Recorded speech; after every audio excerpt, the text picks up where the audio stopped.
And that was actually something that happened already back in 2016. I don't know if you remember, that was like the first time that people were talking in masses about DDoS attacks. But in 2016, there was a botnet called Mirai that performed an attack and that took down DNS, bringing down Netflix, Amazon, a whole lot of services in the US. And all of a sudden, people were like, oopsie, DNS can be a real problem here. So what Mirai did is actually also leveraging one of those protocols, DNS, one of the features of DNS, to turn it against the victim.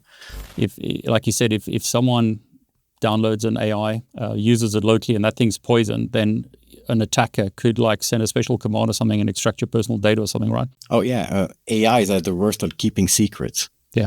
Look at it like that. Never give your secrets to an AI. That's what Fraud GPT and Warden GPT did. Warden GPT started out, was a Portuguese student. They started out as a grey hat project, but it became so big that they then pulled the plug. Hey everyone, it's David Bomball back with a very special guest. Pascal, welcome. Hi David, thank you for having me. It's great to have you on the show. Really excited about what we're going to talk about today. I've got a report in front of me, the Radware Global Network and Application Attack Trends Report, and then I've also got a 2025 Global Threat Analysis Report. Some very interesting stuff in here, and I believe you're the author of these reports, so I'll just throw you some stats that I read here, like web DDoS attacks up 549%, DNS floods like almost 100%, a whole bunch of other attacks, but you know this better than I. You wrote this. So tell us what's going on in the real world, because I saw you actually on LinkedIn posted just a few days ago at the time of this recording about X being DDoSed. And also there's this Dynet group, Hacktivist group, I believe. So perhaps you can take us on a journey about what this report is about and the sort of takeaways that people need to be aware of. Because I think a lot of people misunderstood or mistakenly believe that DDoS isn't such a big problem today. But based on the graphs that you got in this report and the stuff that I'm seeing here, it's like a major problem. Remember when you were young and it was Christmas and you sit down, you put on your PlayStation, you want to play, and then it says PSN cannot log in, connection error. Yep. That's when you know that DDoS might be a problem, right? So, and it's of course, it's not limited to only PlayStation attacks. It's much more than that. And that's what we see happening now. And that's also what I covered in the report. So Pascal, I've got these two reports. There's the threat analysis report, and then we've got this global network and application attack trends. Is it possible for people to download these, and where can we get them? I mean, if there's links, I'll put them below. Perhaps you can tell us, like, is it publicly available, and what's the difference between these two? Yeah, so both reports are available. One of the reports is an executive summary. That's for the executive people who don't want the details and all the numbers and all the analysis that goes behind it. And then the other one, the full report, provides all the graphs and all the analysis of the data from our cloud. There's also several webinars that you can find if you go on Bright Talk and you look for Radware. You will find several webinars there as well, covering the topics of that report. So for everyone who's watching, I've put links below to the two reports. I really enjoyed reading these. Pascal, you wrote these. Fantastic. It's great to see, real world examples of this stuff. And just for everyone who's watching, in this video, we discuss a lot of technical stuff. So this is not high level. We're going to go into the weeds. Pascal gives us a lot of really technical analysis of stuff. So make sure that you continue watching. I have to say this, shout out to Radware for sponsoring this video and making Pascal available. Hopefully we get you back, Pascal, for more detailed analysis of, cyber threats and what's actually going on. But without further ado, let's cut to the interview. Now, to set the scope right, when we talk about a global report, we talk about the global scope. So that means worldwide report. But what we are looking at and what we are zooming into is network and application threats.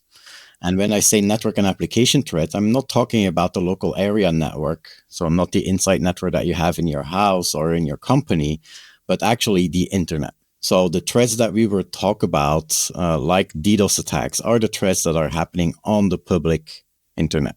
An internet that was created as a best effort network, created with all the best intents, open for everyone. But for some reason, businesses found it a good idea to run multi-billion-dollar businesses on top of that best effort network. And that's where the problem for DDoS starts. Everybody can access that network. So that means whatever you put out there, you put it in the public. It's like putting it in your front door and then thinking that nobody will pick up your package if it's out in your front door for like 2 or 3 weeks.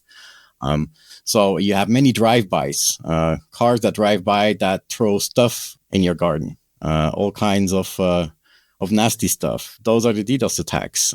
People who are trying to do exploits in your online applications. And it's gotten worse since COVID. So in the report, I also talk about the threat landscape revolution. I used to talk about the threat landscape evolution. Okay. But if I look at the last 3 years, and I've been in the industry, I'm a bit older, so I've been in the industry for about 25 years now, and always been in security. So I saw things being connected. I even had the time with the dial-up modems where nobody cared about security, and then all of a sudden from dial-up you come to broadband, and then your IP address, it's always connected. So now you need to have a firewall. And then if you look at nowadays, if you think that an IP address is as good as a password, forget it, because everybody can scan the internet in like less than 1 hour. Yeah, sure. That we have. So it's very important for organizations, and especially since COVID, many organizations moved to the public cloud because they had to allow people to work from home. So moving an application into the public cloud was the best solution to allow people working from home. So we saw a big acceleration in the number of applications. Also, if you look at most of the companies, and I'm sure this also goes for many of the people that are listening, and also for you, David, but you're not using a single public cloud. Yeah. You're using 2 or 3 or 4 of them. And if you ever went to look into what kind of settings that you have in terms of permissions and metadata and all the security controls and the different logging, it's different for every cloud. So it becomes very difficult to control that. So what we are saying is that organizations face a problem where their attack surface is expanding. So you have that major attack surface, and then on the other side, you have the bad guys who want to profit from this. Yeah. And one of the bad guys that you were zooming in on was now the attackers that were trying to attack X. So with the attacks on X, it was a DDoS attack, that is for sure. And that was also confirmed by Elon. But the only one that we saw that claimed the attack, and it corresponds when you go check on Down Detector, where there's typically Down Detector keeps track of all the different complaints that are coming in from people who cannot connect. When you see it ramp up, we had a claim coming out on Telegram by a threat actor, a hacktivist threat group that is called Dark Storm Team. So in Dark Storm Team, it's a group that we were tracking already from before. They already did attacks, mostly politically driven. So attacks, and that is a pro-Palestinian group. So we see a lot of attacks from Dark Storm Team Israel, for example, because they are pro-Palestinian, so they want to let themselves be heard. Now, what is typically the motivation of a hacktivist? The hacktivist is the same as an activist in the street. Why are people walking in the street and blocking the street, sitting on a crossroad to block the cars? It's to get attention. They want to bring out their message. A hacktivist is exactly the same, but in cyber. And their road is the internet highway. So what they're doing is they perform attack. They try to cause disruption. They try to cause chaos. And by doing so, get the attention of the media. And then in their message, whenever they claim the attack, and typically they will claim it on social media, and one of the biggest platforms for claiming is Telegram, they will claim it on Telegram, and they will also put in their typically politically driven or ideologically driven message. So in this case, it was Dark Storm Team. Now it gets a little bit more complex because many of those hacktivists, and we saw them ramp up in 2022 when the conflict in Ukraine started, especially from the pro-Russian side, but also from the Ukrainian side. So the IT army of Ukraine, for example, that was created by Mikhail Fedorov, who was the vice president of Ukraine, the vice president for digitalization at the time, created the IT army. And for the first time that we saw this happen, he went out to social media and he called for the rest of the world, for everybody who is positive and who wants to support Ukraine, to start performing DDoS attacks with the IT army of Ukraine. So he created a Telegram channel. He posted hosts that should be attacked. And then they started creating tools to help people. People could download those tools. And you saw even people in the US, especially young people, who were bragging in the press about, I attacked those targets in Russia and I was helping Ukraine. But of course, you will have a counter movement from the other sides, which was the pro-Russian hacktivists. So that's in 2022, that's where it all started. And that's where Telegram actually came on the scene as a major hub for underground activity. And when I say underground, I would say probably the underground above ground. So the criminal activity that is happening on the public internet and easily accessible on Telegram. Anyone with a Telegram account can find those channels and can follow what these hacktivists are doing and who they are attacking. So in the case of X, it was Dark Storm team that did the attack. They claimed it. And there are two possibilities here, because Dark Storm team is also a provider of DDoS for hire services. So many of these hacktivists, they need resources to attack. If you want to do a DDoS attack, especially against a large company like X, you need a lot of bandwidth, you need lots of resources to pull it off, to cause a dent in their activity. So in this case, you would see that Dark Storm team is also offering DDoS for hire services. And that can be as easy as going on WhatsApp and sending, or on Telegram and sending a message to the owner, paying a subscription of like $20, maybe $30. And then for one day, you can attack hosts. So you just tell him, oh, I want to attack this host. And then the attack will start on that host. Some of them are automated. So I don't know how far you know Telegram, but Telegram provides much more than just messaging and public soundboards or channels where you can reach a large number of subscribers and members. But Telegram also provides services like Telegram bots. It's very easy to write a Python bot that integrates with Telegram. And whenever there's an instruction given in the Telegram channel, the bot will execute that command. So before we saw DDoS for hire services, or we also call them booter and stressor services for the people who heard about booters and stressors. So those DDoS for hire services used to be web panels, but now you can also build them in Telegram. Now, Telegram also provides another feature, which is payment services with crypto. So you have like a full stack now that comes close to a WeChat app. So WeChat has all those apps, and they also have games. So Telegram is still missing the games.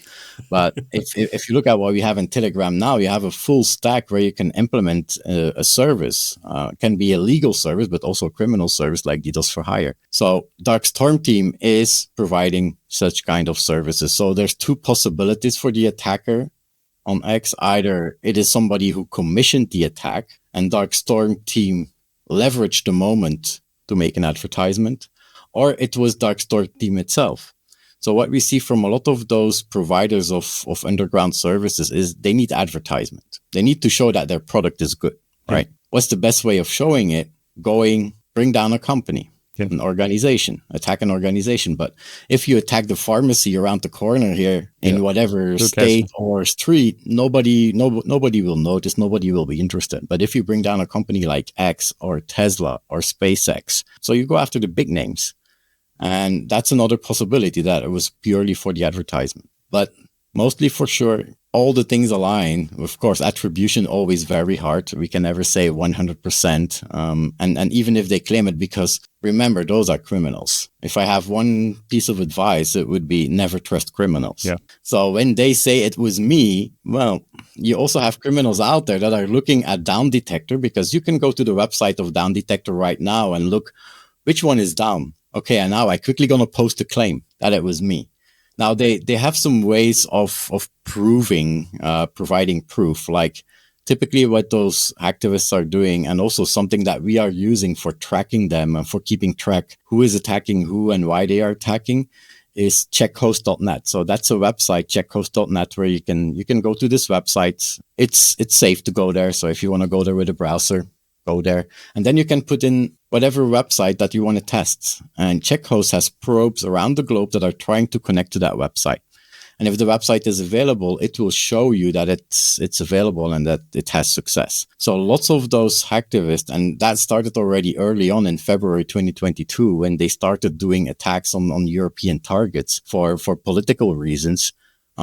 They always post a check host, and the check host shows you that at the moment that they checked, so it's like a persistent link to a report in the past that shows that those websites were unavailable, that they were not accessible. So that's kind of giving a proof that they were attacking. Circling back to Dynet, the second part of your question, Dynet is also one of those hacktivists.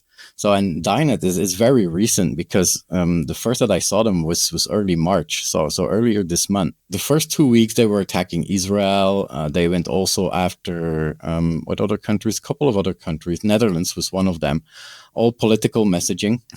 Then they got banned because after Durov, the CEO of Telegram, got arrested in France because he was too lenient towards criminals leveraging his platform. So they asked him to be more transparent. Since then, we see that much more of the Telegram channels are being banned. For example, if you live in the European Union, you will see that some of those pro-Palestinian activist websites are banned because of propaganda. And what we see now happening in the last month, it has been much more accelerating. It's like a play of whack-a-mole between the authorities and hacktivist channels. Yeah. So you have the hacktivist like Dynet who has his channel. They do an attack. They claim the attack. And then the authorities, they ask Telegram to ban the account. Sometimes it can be Telegram or the authorities. Sometimes can also be competing hacktivists, because competing hacktivists want to be in the spotlight. So that's competition for them. So they might also file reports and ask their members, because they have many subscribers, ask them to do an attack on that channel to ban it, to file reports for banning and for unusual conduct. So they can also be banned by competing hacktivists. So, but when an channel is banned, so it was called like @Dynet, but then they came back with with Dynet, but the I with the 1 now. And you see the same for thread groups like NoName 05716, for example, who's the most active and the most popular pro-Russian one. They have been banned for several times already. They always come back with a backup channel or a reborn or channel 2. In the case of NoName, they now even have a NoName Italian, NoName French, NoName Spanish. So they have all kinds of different channels where they keep the backup. So it's purely a game of whack-a-mole. Whenever you take one out, there's like 3 or 4 coming back up. So Dynet came back and then started attacking the US, many organizations in the US, in the financial and also government, and also a lot of attacks targeting Trump websites, clearly, and also the messaging on their channel was clearly against Trump. So they were not really good friends with Trump. And a little bit in the same context, I think that Dark Storm team, or the one who commissioned the attack through Dark Storm team, was opposed to Elon Musk. So you mentioned application and network, and I've read in the report here, one of the applications was HTTP2. So perhaps you can explain why that's a big problem, because, I mean, go technical, please, because I'd like to know, like, how are they doing these attacks? Like, what are the applications? What are the protocols? And what devices are they using? I'm assuming it's IoT devices, but is it other devices, etc.? So again, like, let's go deep. Tell us, how's it happening? Network attacks versus, I'm assuming that's maybe DNS, but like what are the attacks that are happening, and protocols, and then like the devices actually being used to launch these DDoS attacks? So if you look nowadays, when you want to target an application or you want to target a company, you want to target its website. Yeah. That website is hosted in the cloud. Yeah. That cloud typically has lots of bandwidth. If you want to bring down that application, you need to throw maybe 1, 2, or 3 or multiple terabits per second of traffic at that cloud. And you're not going to bring down that single application. You're going to bring down the whole cloud, basically. Yeah. How can you target that single application? That's by going after the application. So what we saw is that DDoS actors, where they used to use attacks that were layer 3, layer 4 based, so network based attacks, where they used volume. Like TCP, SYN and stuff like that, sorry. You have the SYN attacks on one end, which is resource exhaustion. So if you have a firewall, for example, that keeps sessions, you would do a SYN attack, and then the firewall would allocate sessions and you would be exhausted of resources. Yep. Or a low and slow attack against a web browser, where you create an HTTP connection and you do a file download, but you only allow it to download at 1 byte per 10 minutes. And you make like thousands and thousands of connections. That's slow loris, for example. So those were the kind of attacks that you saw before. And the bandwidth that you had before, people were hosting their web services on-prem, which means that the bandwidth that they had was typically less than 1 gigabit per second. So if you could throw more than 1 gigabit per second, and that was fairly easy done, especially when you use amplification attacks, leveraging DNS servers or NTP servers, then you can easily get to that threshold and you can saturate the line so that no communications are possible. So that's to bring offline that website. I already just mentioned amplification attacks, and that might ask some questions because I was just throwing it out there with DNS and NTP. How does that work? So if you have a DNS server, typically what you're going to do is you're going to do a DNS query to the server. So when you are sitting at home and you type in davidbomball.com, for example, or co.uk, I don't know what it is. Yeah, .com, yeah, that's fine. So when you type in davidbomball.com, you don't know the IP address. So it will go to your ISP's DNS server, who will then try to find the authoritative server, DNS server for the domain, ask to translate it, get the IP address, and give it back to you. Now, once you have the IP address, you can serve to that domain. Now, that's a simple query. It's in UDP, can also be in TCP. It doesn't take a lot of, so the answer is small. But you can also do a DNS query where you say query type any, for example, where you get a whole list of the whole domain, all the names. Now, what you see is that with a small UDP packet, with the single UDP packet with a query, I get a stream of UDP packets back to me. Yep. So, and since it's using UDP, that means that there's no connection state. So that means I don't need to connect from my PC to the DNS server and then get the acknowledgement and set up a session. No, I just sent a UDP. Yep. The DNS server gets it. What does the DNS server do? Who asked this question? Well, that's the source IP. So I just switch source and target IP, the source and destination IP, and I reply. Yep. Now, if I send a request for Q any and I spoof the source IP, so I change the source IP from my IP to somebody I want to attack, the IP of somebody else, then I will send it to the server and the server will respond to that somebody else. Yep. And that is a big problem in DNS. And unfortunately, it's something that we cannot solve. Yeah, there's DNSSEC, but as you know, not everybody supports it yet. And yeah, it's not that easy. So there's always servers out there that exist and that will allow such kind of behavior. And taking out DNS is not a solution, it's the cornerstone of the whole internet. So if you take out DNS, it all crumbles down.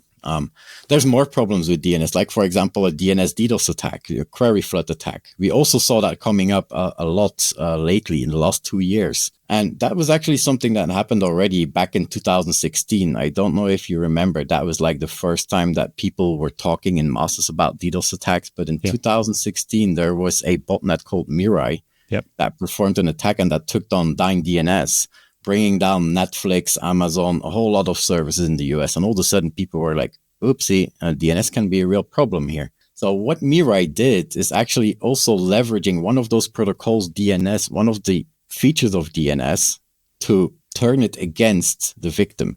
So what they wanted to do, the goal of Mirai and this threat actor that was leveraging that Mirai botnet, which was also a DDoS as a service, by the way. It was DDoS for hire. So it was somebody who hired that botnet to perform the attack, is to bring down a certain domain.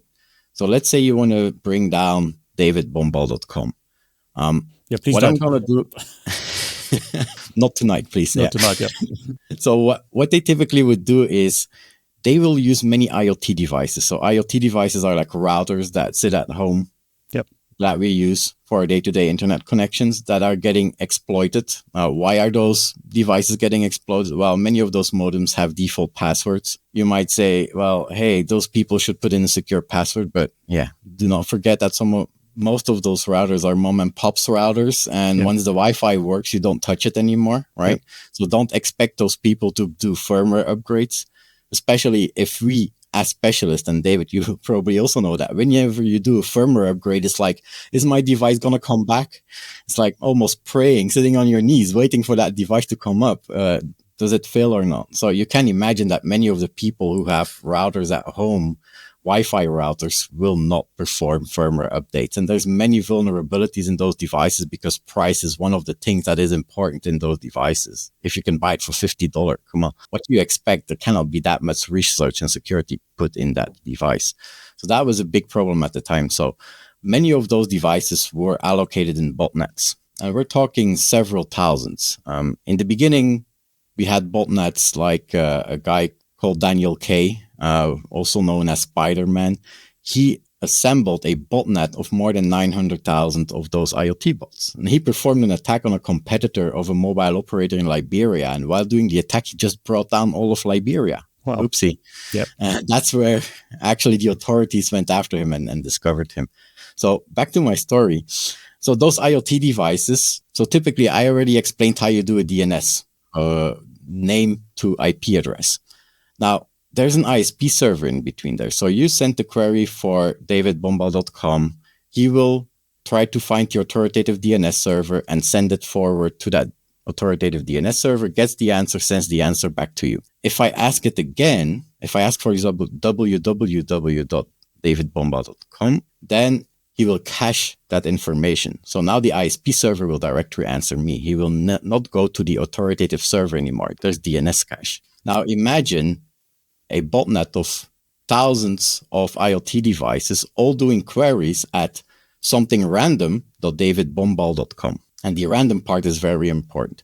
That's what we call the water torture attack. So that random, you just send it through, you send it to the ISP server, he looks in his cache. It's not cached because it's a random name, so it goes to the authoritative DNS server. The authoritative DNS server gets so many requests that he slows down. What does the ISP server do? Well, retry, because it takes too long. So he increases the flood back onto that authoritative DNS server.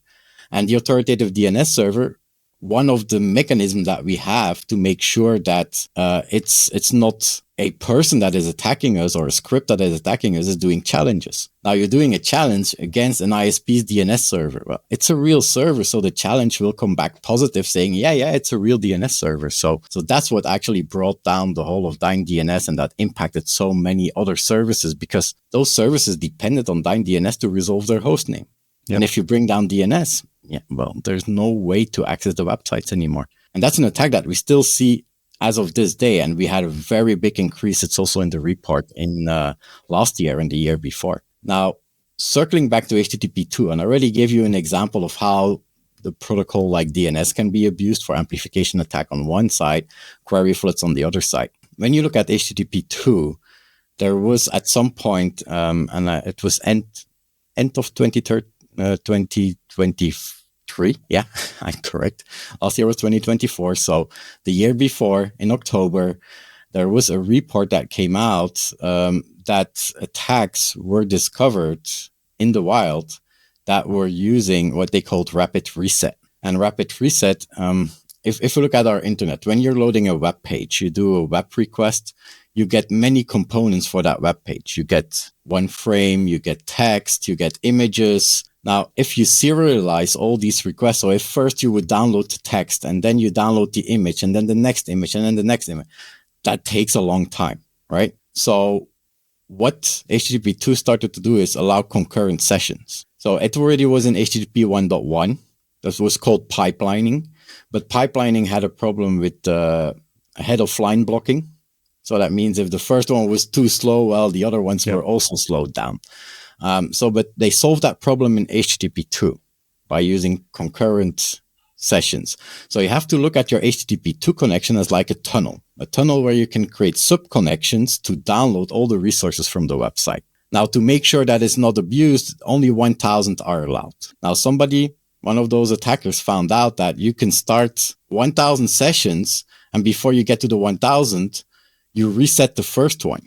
So a new slot comes open. Interesting. However, the server is already processing the request. So even though HTTP2 knows that this session is reset, that HTTP2 is a sub-process in the web server, and he was already fetching the page and coming back with the answer. And then he will see, oh yeah, you didn't need it anymore. Okay, whatever. I just drop it. But at the same time, the server is busy. So he found a way to just leverage that HTTP2 and make many, many, many new connections. So sub-connections inside that HTTP2 to a web server. And one of the things to bring down, and that was the point that I say, when you want to go after an application in the cloud, how do you target that specific application from that company? Well, you go application level. How do you go application level? That's by doing HTTP queries. Do many, many, many queries. And actually, Anonymous, many years ago, at the start when Anonymous came out and did DDoS attacks, how did they do DDoS attack? They was asking their members, because they had a very big community, hey, go to your browser and click refresh over and over and over again. And if you have enough people doing that, the website would go down. Interesting. Yep. So that is a very manual way of doing that. Nowadays, they do it with a botnet that is leveraging many bots around the world and who is bringing that down. Another thing that we saw last year in threat actors, because keeping track of botnets is very difficult. So whenever you have a botnet, and there's lots of competition also out there. If you have an IoT botnet, whenever you reboot an IoT device, typically those bots are not persistent. When you reboot your device, the bot is typically gone. But then, and I did some studies on that back in 2018, whenever it comes up again, on average, within 2 minutes, it will be taken by another botnet, because there's so many out there that are trying to take your device and leverage your device for other things. So it could be that as a bot herder or a provider as DDoS for hire services, that you lose your botnets for some reason, like an ISP does a mass reboot of all the modems across his network, and all of a sudden you lose like 70% of your botnet capability. That's bad for customers, because customers want to do attacks, and all of a sudden you have no capacity to run it. So your attacks are not doing anything anymore. So many of them started to move back to cloud servers again, and centrally managing cloud server. We have Terraform, we have all the tools, all the good stuff that DevOps did to create and manage multiple nodes and to scale that. What they use now is scripts that are running on central servers, and those scripts do HTTP requests. So as many HTTP requests as possible. And what they do to make sure that, because if you are being attacked and you get like 100,000 HTTP requests per second from one IP address, what you do, I'm going to block the IP address, put it in my router. So hardware level, not a problem anymore, except for the bandwidth. But the bandwidth is only small because those are just requests. So it's not a volumetric attack. The idea is to actually make sure that the server is using too much CPU. So you can have those attacks coming in at the HTTP2 level, all these requests, and it comes from the same IP. Well, that's too easy. So what they found is there's many proxy providers around the world where you can rent like 100,000 proxies. And those proxies, most of them, again, run on IoT devices that were compromised and illegal. So, but instead of now being the bot that initiates the attack, they are just a proxy. So for every request that server is generating, he's switching to another proxy. And even though it's a single server that is generating the attack traffic, as a victim, what you see is 100,000 servers that are coming at you and that are attacking you. And then it becomes very difficult to block, because some of those, and that's what we saw happening with No Name 05716, a pro-Russian hacktivist. What they did is they did recon. And typically when you have DDoS attacks, not a lot of people do recon before a DDoS attack. What they do is they try to find the origin IP if it's behind caching servers. But besides that, there's not much recon being done. No Name, however, went to all the applications that they attack, and they look at the application and they look which web pages would use backend infrastructure. For example, a search. If you have a search on your web page, when you put in a search term, that takes a lot of resources in the backend. If you have a post form, like governments have many post forms that are open to the public to provide feedback. What they found was that using that, crafting posts and leveraging the real variables of the website, but putting junk inside them. So randomizing. But they even had specific randomizers. So for example, when it's a phone number, they would randomize a 10-digit. If it's an email address, they would put in a random email address. If it's text, they would put in random text.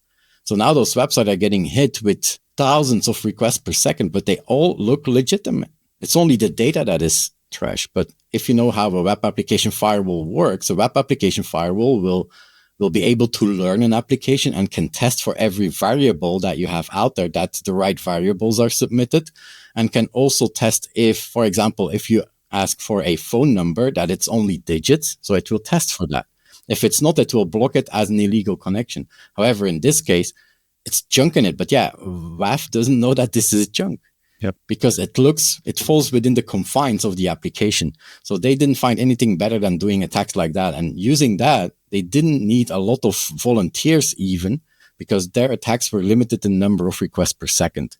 If we look at like attacks that have been seen in the past, web-based or web DDoS attacks can go up to 70, 80 million or even 100 million and above requests per second. So that's a whole lot of... They had enough with 100,000, maybe 10,000 requests per second to bring down the same website, because they were targeting the backend. Wow. Imagine that you get 1,000 requests for a search in your database. Yep. Well, your database is going to go down, going to fall over pretty fast, unless it's a really highly distributed and then lots of resources. So that's where the HTTP2 is, in connections per second and requests per second to keep that server busy. That's the most important metric. Now, HTTP2 gives the attacker the ability, so they can already generate like thousands of requests per second. But if you write a Go program and you have to each time make that TCP connection and then do that negotiation, then do the TLS negotiation, TLS three-way handshake. Once that is done, then you can submit the request. And that's only for one request. So you have to redo that thing over and over and over and over again. So it takes a lot of resources. Now with HTTP2, you do the TCP handshake, you do the TLS handshake, you have your tunnel in HTTP2, and now you put your requests in. Very fast and lightweight. So all of a sudden, they gain a lot of requests per second because they found a way to make it much lighter for them. It's amazing. I mean, I love the stories. I wanted to ask you, you spoke about like home routers. There's this protocol, is it TR69 or something, that ISPs use to TR069, to manage the routers. That's also a problem, right? Because ISPs get compromised, or that protocol can be used to use home routers as botnets. Is that correct? Exactly. That is actually the protocol that for the first time has been abused. And that's where I learned the protocol by Daniel K. Remember that I talked about Daniel K, aka Spider-Man? Yep.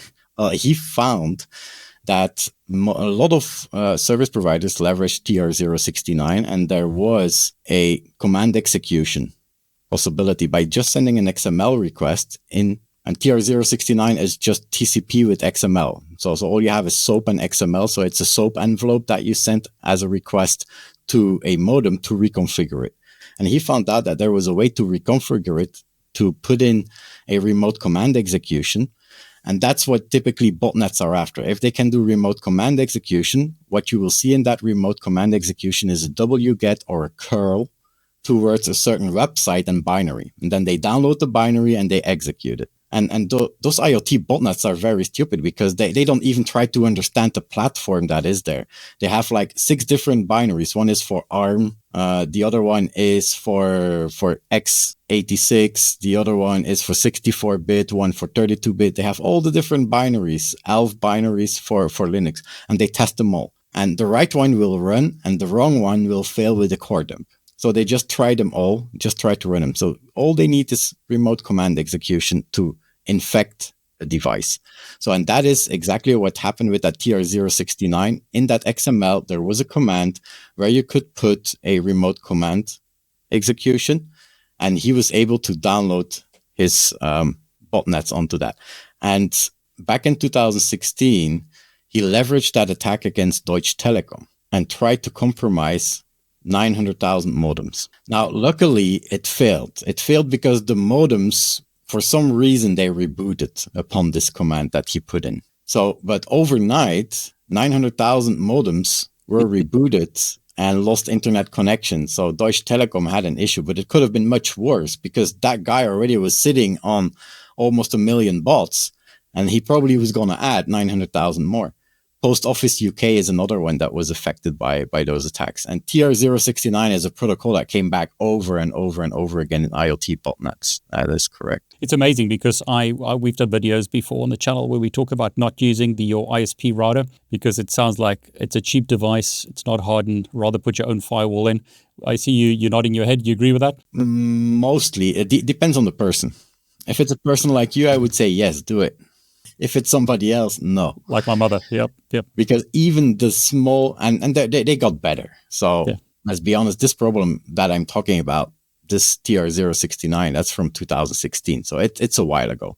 Many of the issues were already fixed. I'm not saying that is better. It's like it comes in waves. It's like AI. It goes up and down. You have winters and you have summers. The same with IoT devices. I tracked many IoT botnets and bots and threat actors back in 2016, 17, 18, and then it slowed down. But now it's coming back up. Now we see it back as a problem because we see more often botnets being leveraged in attacks again. And also for those proxies. I've got to ask you this question, though, because you said, so I think I've heard you say previously, and I might have read it in the report, that attackers stopped using IoT devices because, like you mentioned now, if they reboot it goes back to factory defaults and someone else could load, their malware on it or whatever. But they started using cloud-based services. And then the question is always, but if you register on AWS, then it's easy to find you. Well, you also have, that's on the public cloud. Now, you also have bulletproof cloud services. You got to explain that. Bulletproof cloud services like underground cloud providers. So if you go to that cloud provider, and typically there was a couple of years, like 2 years ago, I think, the Bunker it was called. That was a data center that was in an old World War bunker, hosted in an old World War bunker. And that was in the Netherlands, close to the border with Germany. So and there they were hosting servers, and those servers, whenever there is a cease and desist from the authorities, or if you would do a legal email or ask them file for abuse, for example, they just ignore it. So, and there sit all those servers that run the underground. So like porn, illegal porn servers, phishing servers, malware services, and also those attack servers. So you just search for bulletproof services, you might find them. This case was in the Netherlands, and it was underground because it was illegal. But you also have things like Iceland, Gibraltar. Those are areas where there are different kind of laws and regulations that are much more lenient for such cyber services. So typically they would be, Panama is another one where you would see some of those things.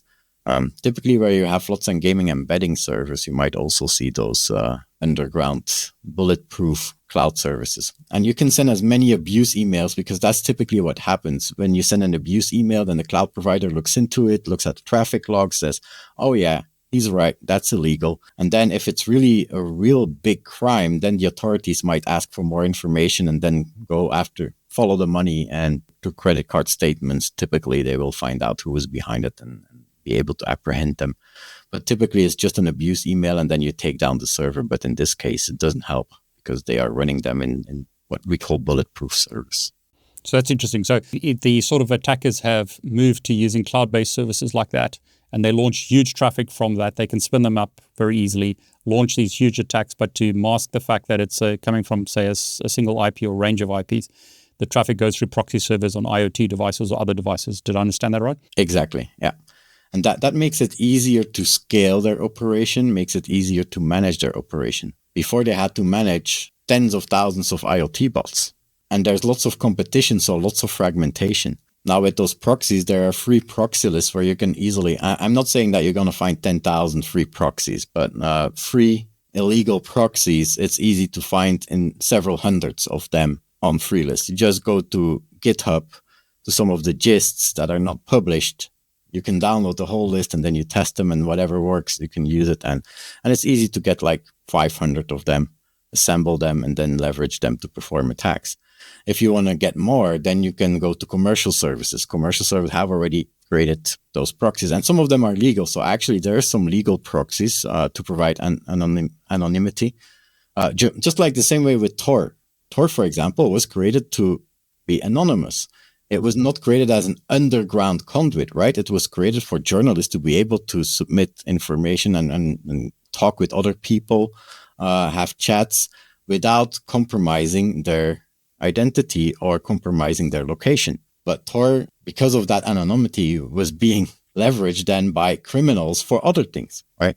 So, and the same goes with those proxy services. So some proxy services can be a big Ubuntu server running Squid proxy, for example, and just renting or leasing a full residential IP range from the ISP. And they can switch IPs between that ISP range.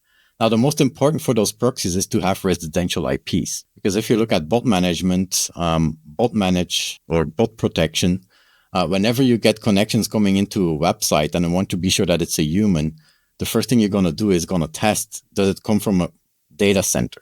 Does it come from Amazon.com? Okay, that's not a human. Yep. Most probably not. So residential IPs are very important. Also for bots who do price aggregation, because bots, we don't talk about bot protection. We talk about bot management, because you need to manage the bots. It's different like DDoS attacks. A DDoS attack, you want to block it, right? You don't want to manage it. It's block it and keep it out. However, if it's bots, you need to manage them because you have good bots and bad bots. The good bots might be price aggregators, for example. If you want a flight, you go to a price aggregator, you ask for a price, and they will get all the information. Can be done by APIs, but sometimes it's also bots that are scraping information from the internet. So like mostly when you want to buy a keyboard and you go to one of those price comparisons websites, typically they go scraping for that information. Now, those are good bots because they can enable your business. You want to let them in. You also want to let in Google. Google also comes crawling your website with a bot.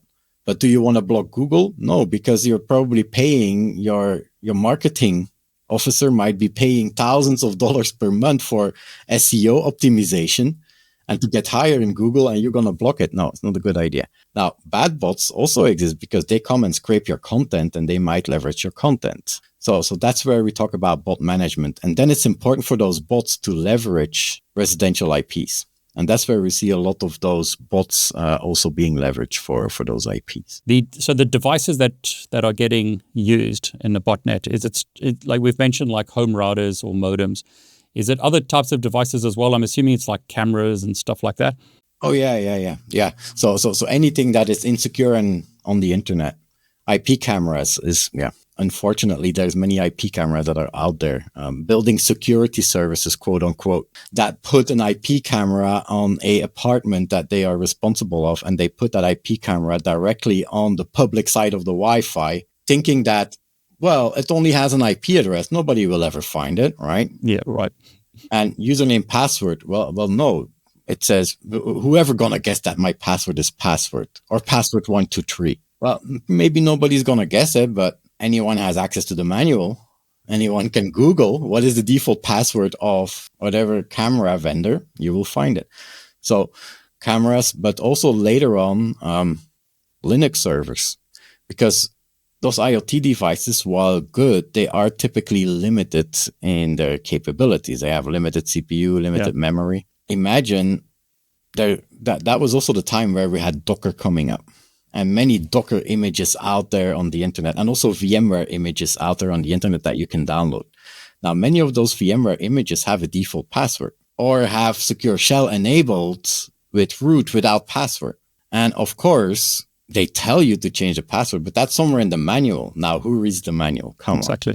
Exactly. You download the VM, you run the VM, and then you go whatever. Oh, it works. Yeah, great. Next project. Very efficient. But yeah, at the same time, you have a VM running in the cloud with SSH enabled and root open.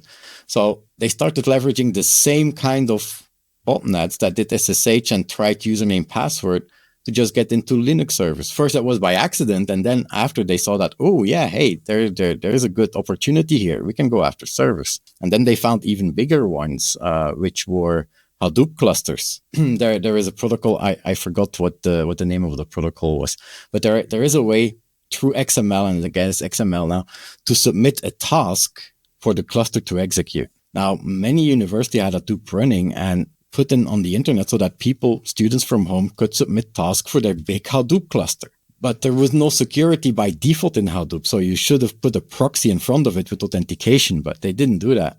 Some attackers found out that, hey, there's some really big performant clusters out there where we can run commands. All we have to do is just submit an XML and try to get it in. Now, how do we know all that? Because we're running honeypots. So I have honeypots running in the cloud, and even at my home, I have a honeypot, and that's listening on all the ports.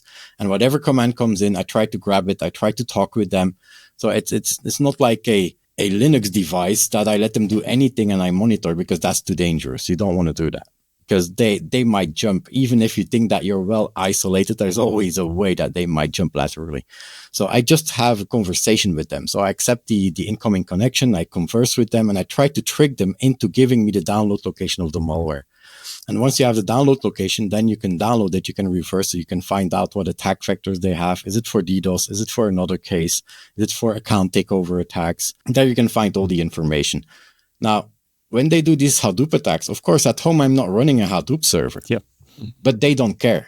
They just scan the whole internet range.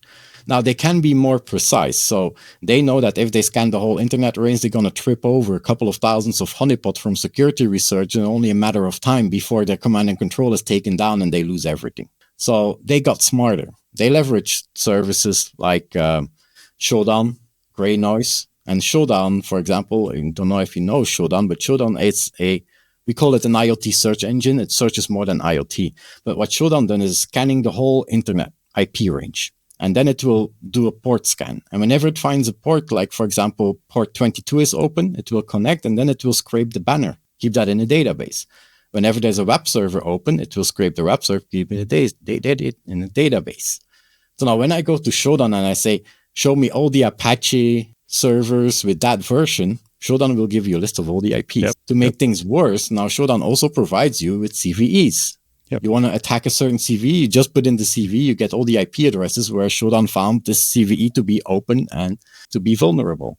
So now they can go much more targeted than before. Before they had to scan the whole thing and then they tripped up the honeypots.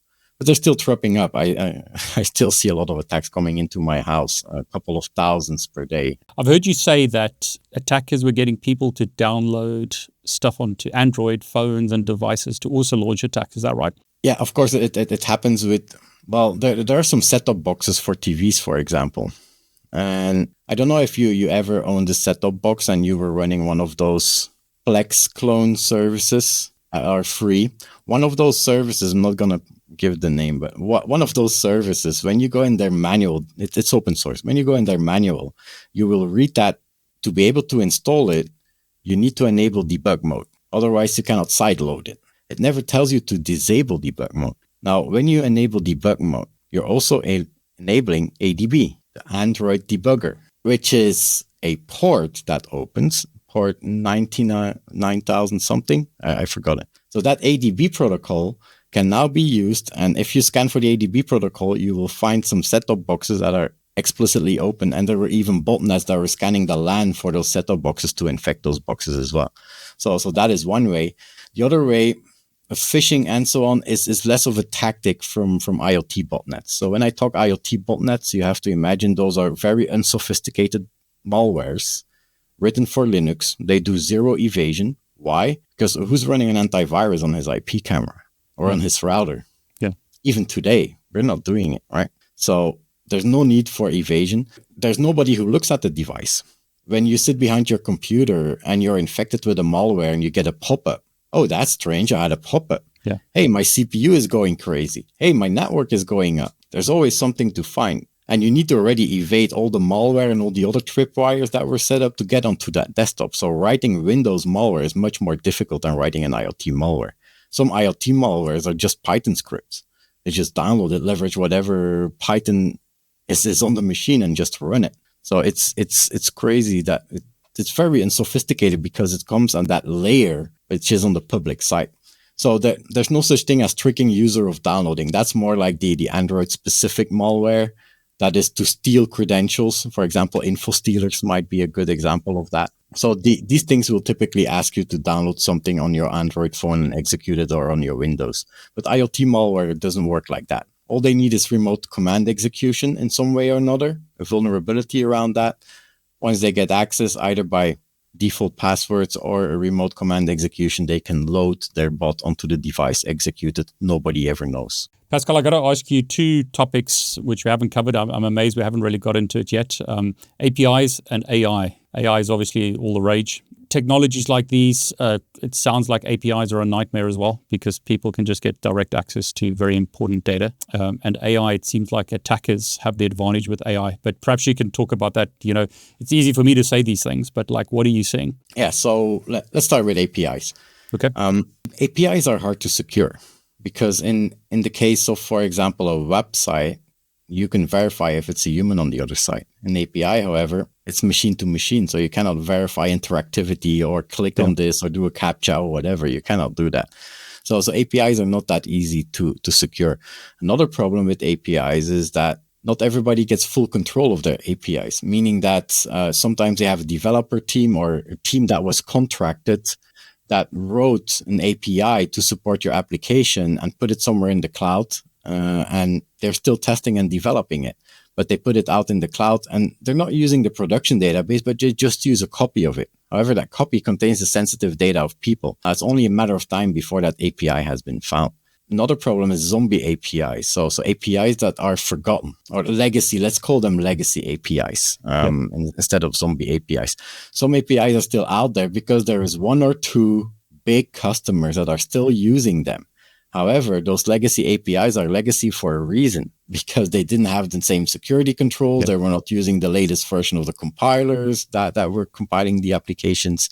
They don't have all the authentication and all the other new features that the new services have. However, they're still online wide to support this one or two customers. Well, yeah, those legacy APIs are the first ones to be attacked and to be uncovered.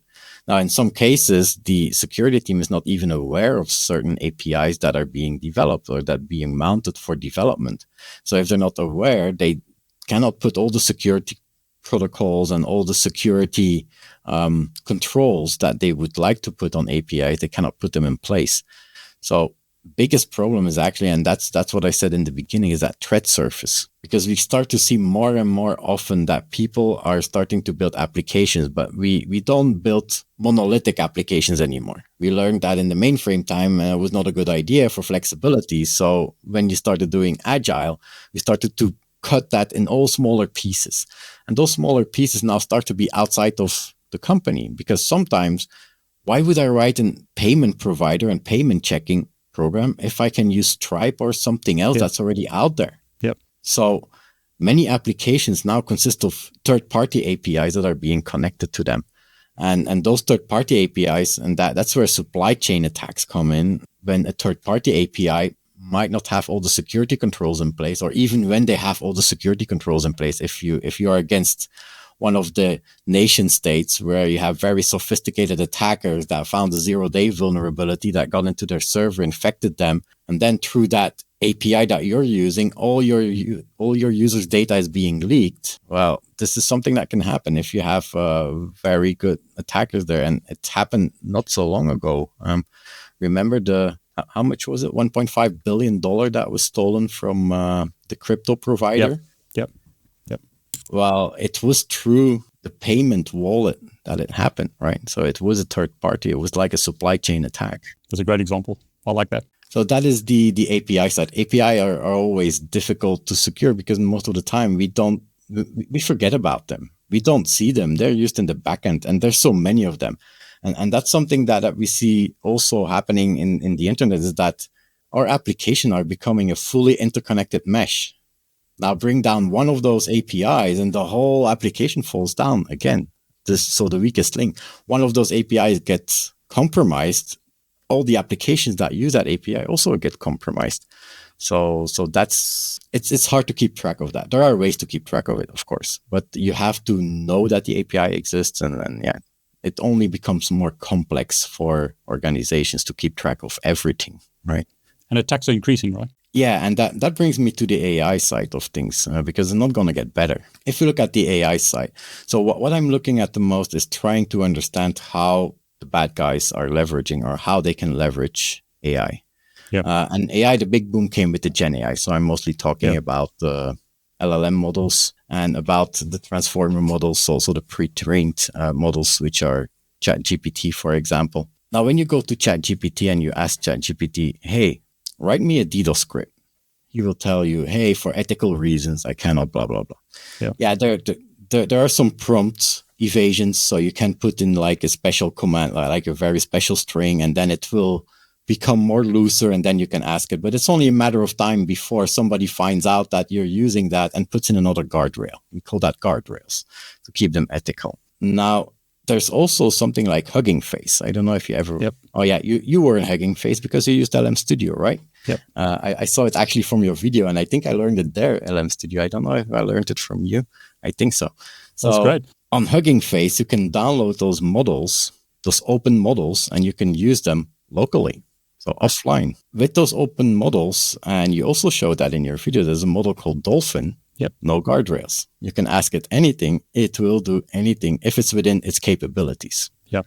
Now, one of the bigger problems with those local models are that either you needed a big data center to run it, or they were not that performant. Now, there's one disruptor that came earlier this year, which is DeepSeek.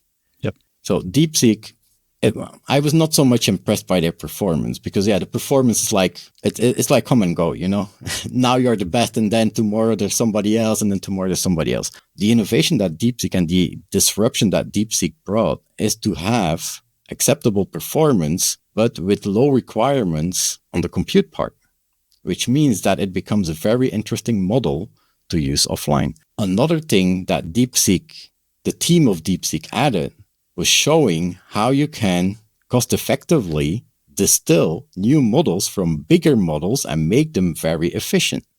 Distilling and fine-tuning your own models. So that's where now AI comes in, where you can use it offline. Now, if you can use it offline, you can strip out all the guardrails, and by distilling it and fine-tuning it, you can fine-tune it, for example, based on a database of underground chats. You can use malware troves, source code of malware, put it in there. And then you can start selling it as a service. That's what Fraud GPT and Warden GPT did. Warden GPT started out, was a Portuguese student. They started out as a gray hat project, but it became so big that they then pulled the plug. I think it was August of last year that they pulled the plug on this program. But they were selling services on the underground where you get access to a chat GPT variant where you could ask it to write evasive malware. Others are providing it to write deepfakes, for example. You know that deepfakes are easy to make now, and that's where the most of the risk comes from, is the automating phishing, automating deepfakes. So offline models is a very important part of being able to perform those attacks. Now, what does happen with the threat landscape if you look at those models? What is the impact of Gen AI on the threat landscape? When we didn't have Gen AI before, when you're a new hacker and you come into the space, how do you get in? Typically, they are gamers. They're already in some communities, online communities on Discord and talking and chatting with friends. And then they want to get an edge, so they go after cheaters. And then they stumble into a underground forum where the real hackers understand, oh, there's money to be made here. So they stumble into there. But in the beginning, when they want to learn, they don't know how to program. So they ask a question. But those are very toxic environments. They get insulted all the way for everything possible. Script kiddie is like the nicest name that you can give them, because they get insulted everywhere. So it's very toxic, very harsh to get through. Now imagine that you have a personal assistant sitting next to you, which is either an online model that you pay $20 or $50 to get access to help you in writing malware, or just a chat GPT even. And there's already scripts online to perform DDoS attacks. You just search on GitHub DDoS, you will find many. Search for Mega Medusa, for example, HTTP2 attacks. You want to do HTTP2 attacks, search for Mega Medusa. It's there. It's obfuscated. Well, ask ChatGPT or ask your offline model, hey, how can you deobfuscate it? It's rather easy. How can you improve it? And as you know, those models, they are not always that good at coding. So they are not experts, but they are better than a starter, right? Yep, exactly. I don't know if you tried it, David, but if you ask it to write a Python script, you try to run it, it's like, it doesn't work. Well, you go back to the chat and say, hey, it didn't work, and give me, oh, sorry. My excuses. And they are friendly. They're not toxic, right? They are patient. They have many cycles for you. They're always there. So those script kiddies now, and that's where I made a graph where before you had many script kiddies, and then as you go more sophisticated, you had less and less actors, and the most sophisticated ones, there's not so many of them. That shifted. So that point where you had the most now becomes like a bell curve, because everyone who steps in and can leverage a chatbot can get to a certain level that he can download an existing script, add new exploits, for example, and start leveraging this to perform attacks. So that's current day. Now, there's another technology in AI, which is called AI agents. Agents allow you to interact with the environment and in the backend use an LLM to reason. And also you can have systems of agents where one agent is coordinating another agent and even checking the results and so on. Now, some researchers last year found out that it was possible with a single agent to, based on coordinated vulnerability disclosures, so a disclosure description, just based on that CVE description, to build an exploit, to have it build an exploit. It wasn't possible with ChatGPT 3.5, but they found, so they first tested in the paper, and there's a paper out there. In that paper, you can see that ChatGPT 3.5 was 0 success. ChatGPT 4, 80% success. Now, GPT-4 is already a while ago. That was before the good reasoning models that we are promised now. So now we're already a step much further. Now, most of those vulnerabilities were also open source, because the model also had access to the source code, so can take the source code into account and so on. So it can find that vulnerability. Now, imagine, and that's something that I'm scared of for the next couple of months, most probably, if not already being used, is that whenever there's a disclosure of vulnerability, especially in open source products, nowadays, when the vulnerability comes out, before you see exploits in the wild, it takes a while. It takes like 24, 48 hours before you see the first exploits being used on the 1 day vulnerabilities. It does take somebody, most of the time, a white hat going to GitHub and posting a POC, and then the bad guys finding the POC and then leveraging them. Because they're not that smart, most of them who are going after the low-hanging fruit. Those are not the nation states. Those are like the guys who go after the low-hanging fruit. Now, it was 48 hours. Now, imagine that you have an agent that can download that description and build a proof of concept. It doesn't have to be perfect. As an attacker, you never have to be perfect. You can try 100 times. If you succeed one time and you fail 100 times, it doesn't matter. You're succeeded because that one time you succeeded. If you're in the defense side, you better get your stuff together, because if you fail one time, you're a failure. Might cost you your job. Out of maybe you did 100 successful, but this one time you failed, and that's a disaster, right? So now imagine that you have many actors running that and starting to doing that, and you have that whole scale. There will always be someone who finds that exploit somewhere. So what we see now is that when a new vulnerability is disclosed and you need to install an update, that window that you had, like 48 hours to patch it, which was already very strict for many organizations. I do remember when I was working in production environment, before you did an update, you had to pass 3 different committees. You had to sign off 3 different people, and it took like 6 months to get that update out there. And also, you can say automatic updates, but I don't want to say it too loud, but CrowdStrike, remember? Exactly. So things can happen. So people are not that 100% sure at this moment to allow automatic updates.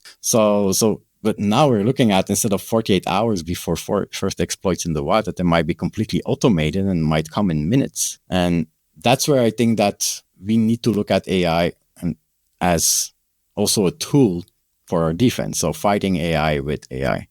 Now, I don't want to scare people. In the 25 years that I was in this business and in security, it has always been the same game. It's always been a technology race between the good guys and the bad guys. We've always seen threats evolve. We have always seen us adapt to stop those threats.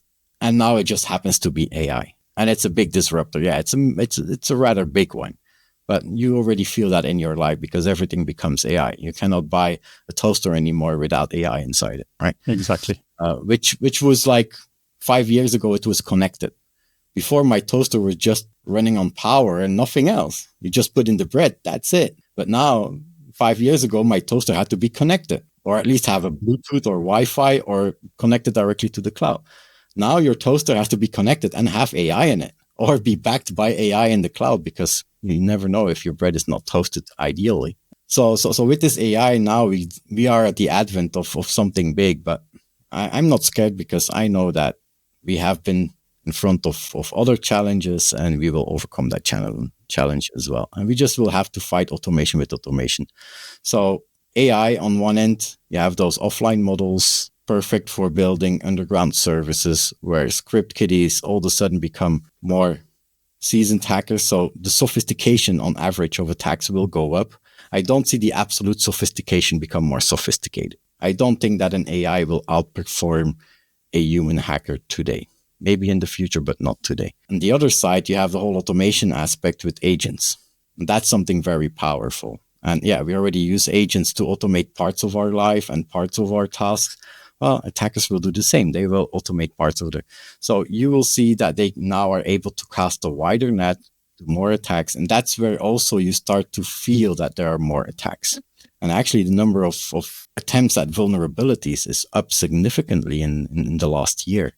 That might be related to it. Yeah, it's interesting. I mean, I wanted to ask you, like, okay, how do I protect my business against DDoS? How do I protect myself against all of this stuff? Protecting part of it is not so when you look at protecting yourself, and all the DDoS attacks that I have been mentioning, this HTTP2, the web DDoS attacks, the more difficult attacks that look like real attacks by no-name 05716, where they actually model the request to be a legitimate request, there's all solutions for that. So, but there's 2 big parts on the DDoS side. So you have network DDoS, which is more about volumetric attacks, and especially behavioral on those attacks, like you said, the SYN attacks, for example.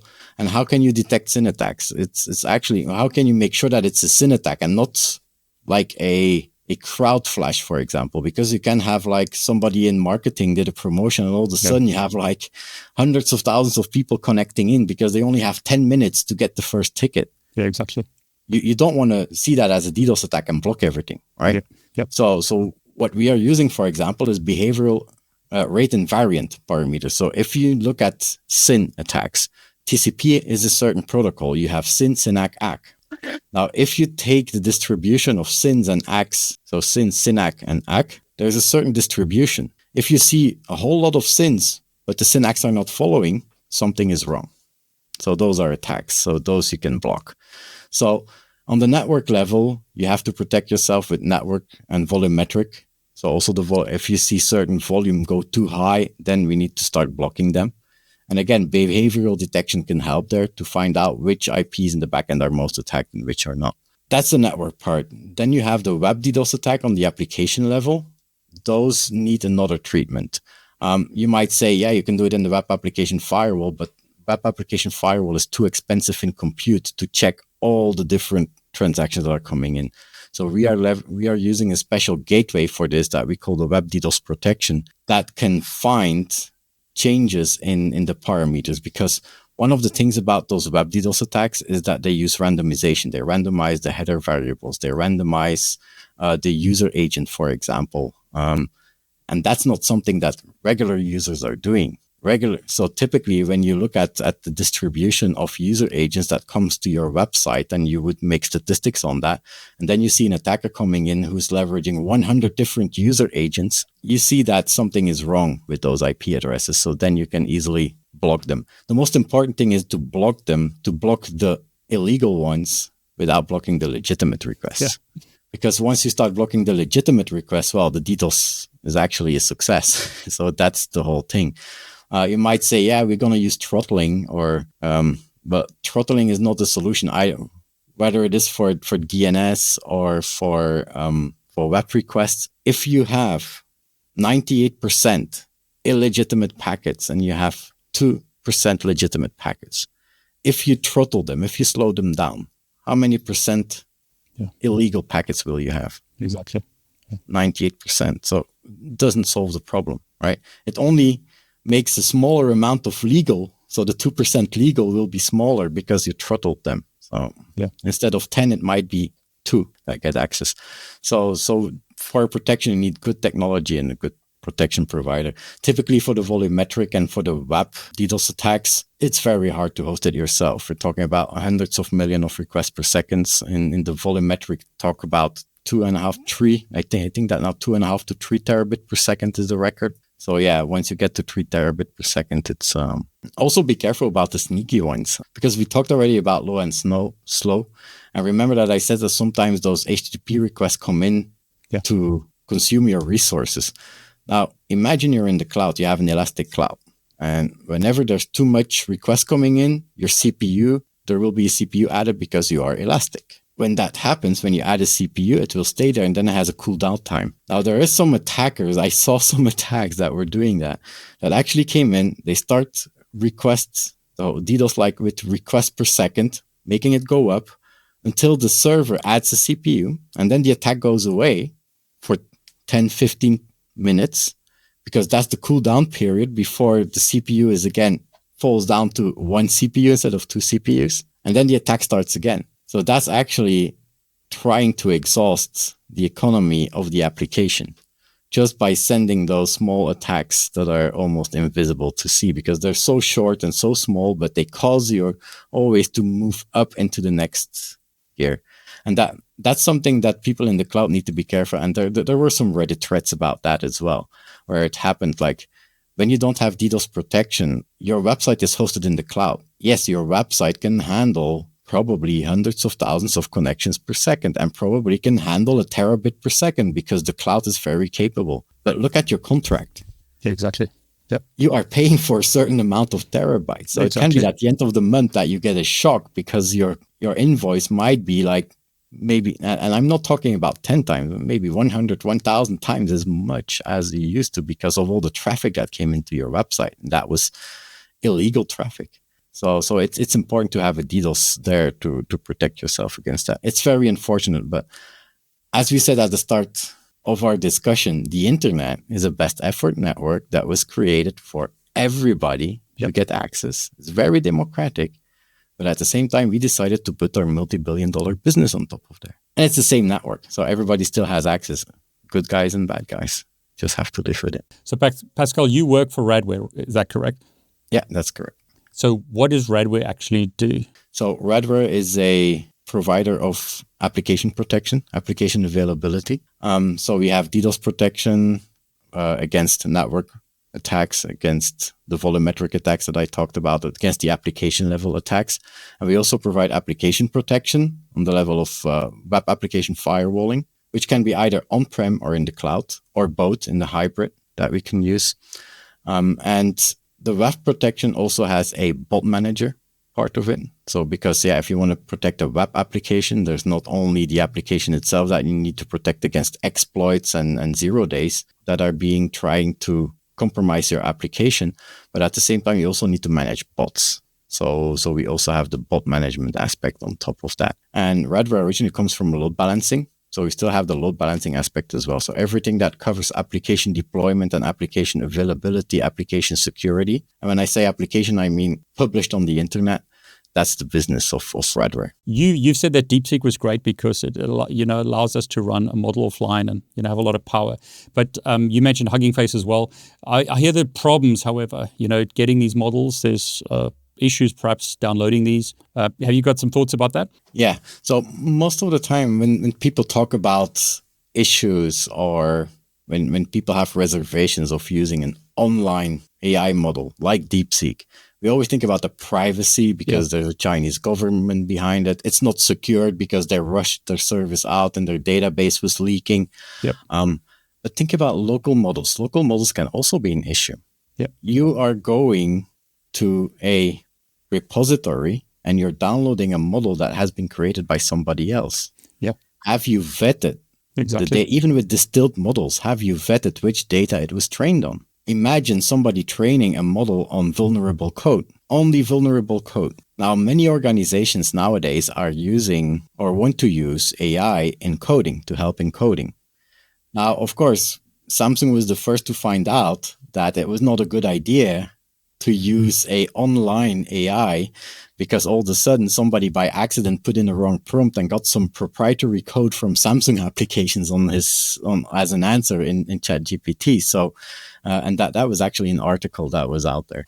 So that really happened. Imagine everybody wants to go private and local. So you download a model and you use that for coding. That model might be created by an opposing government or another regime that was built and trained on vulnerable code so that your applications become more vulnerable, so that actually you have more vulnerability, so you're weaker and they can leverage that advantage later on. That's called poisoning. So you can poison those models. So we need to be careful about the models that we download. We need to vet them, one, but more probably and more importantly, I would say go to the extent of leveraging the same technology that DeepSeek put out there and that we see from others and all the articles that are written about it to distill your own model and train your own model, customize it based on your code. It will actually perform much better. And that's the thing that I like about the AI nowadays, because it's not the first time that we see AI coming up. AI has been through many winters and summers. AI is older than me. Imagine that. Yep. So what's so special about this AI, and it says it in the name, it's pre-trained. Yeah. So the GPT, the pre-trained models. So somebody already invested the whole big data center to train that brain. Now you can take that brain with all its content that comes with it and leverage it like that, but it's not customized for your content. Yeah, you can use RAG, you can use in context information to customize it a little bit on real-time data. But I think that it's more important, just use that brain, use the capabilities of that model, and around it, put the layer of your own information by fine-tuning. Distill your own model, fine-tune it. It will take you maybe one engineer, but then at least you will be sure about the content that's in there, because poisoning is a real thing. There was very recently, it was an article where there was researchers, and they find that they could change the in-memory context of a chatbot in such a way that when people ask questions, they got the wrong information. And that was with chatbots. Chatbots use an in-memory cache for the context. So what they were able to do was stage certain commands in there so that people ask, for example, oh, give me a suggestion for a prescription, or not a prescription, but give me a suggestion for some pills for coughing. And it might give you pills against something totally different because they pre-staged and they poisoned that memory that was out there. And they did it in live chatbots. So poisoning is a thing to be aware of and to start looking out for. I mean, it's a risk, right? Because like you said with the Samsung example, a lot of companies want to put LLMs in their companies, leverage this, and then they want to use it on their private data as well. And I mean, if, like you said, if someone downloads an AI, uses it locally, and that thing's poisoned, then an attacker could like send a special command or something and extract your personal data or something, right? Oh yeah, AIs are the worst at keeping secrets. Yeah. Look at it like that. Never give your secrets to an AI. Whether it is your personal keys or personal information, don't do it. Because most of those models are learning from whatever that you are giving them as a prompt or as information. And yeah, Samsung find out the hard way that it is like that. Yeah, like don't you mentioned. mistake. That's where the offline models come in. But there's also risks because those offline models are created by others. And actually on Hugging Face, there was already a supply chain attack. Like with all repositories, whether it's PyPy or whether it's the other repositories for open source, there will always be somebody who finds a way to get in and to do something malicious. So on Hugging Face, there was somebody who found a way to get in the pickle code, the pickle that serializes the model to download and then extract, to put some commands in there that executed malicious or downloaded malicious information or a malicious binary. So it already happened, but it can also be, you don't know where that model comes from, who trained it. It can be vulnerable code. It can give you instructions to do something really bad that you don't even know. So be careful with the models. They could be poisoned. I just think it's another attack vector, right? It's another thing that companies have to really worry about. It just comes on top of all the others that we already have to worry about. And it's a supply chain because it's a whole repository that's out there. That's fantastic. You are on LinkedIn. Is it possible for people to connect to you there? What's a good way to, perhaps? Absolutely. Yeah. I love people to get out there and ask me questions. I really like it when people ask me questions. As you can see, I like to talk. No, I love it. I mean, what I love about what you've done is it's not just high level stuff. You've given us some nitty gritty, like in-depth stuff. And that's always the fun part, right? To actually understand. Yeah, the stories are great. So I really appreciate you sharing. Yeah, exactly. I mean, it's one thing to talk about HTTP in theory or whatever, but it's so much nicer to hear that this is actually what happened out there. Have you got any closing thoughts before you wrap up? Well, pretty much what I said before. So this internet that as we started, we talked about the internet being democratic for everyone. Everybody gets access. It's a best effort network. We built a whole business out there on that network, but we need to be aware of the risks. Whenever we put something on that network, everybody can have access to it. It can be compromised. We can become part even of an attack. So you wouldn't be the first one that gets all of a sudden the authorities on your door that said your IP address attacked one of the biggest organizations or governments in your country, because that's exactly what attackers do. They will hide. And how do they hide? Well, maybe behind your vulnerable modem or firewall. So it's always important, even at the level of the consumer, to keep our devices secure because it's all connected together. If you have a big business and all of a sudden that big business gets attacked by 900,000 bots, those 900,000 bots come from consumer modems. So I would not say that security is only for the high-end enterprise. It's even for the consumer. It's important for all of us to be aware of the risks and to be aware that this internet, we're not alone on that internet. It's a public street. Everybody's out there. Pascal, thanks so much for sharing. Really appreciate it.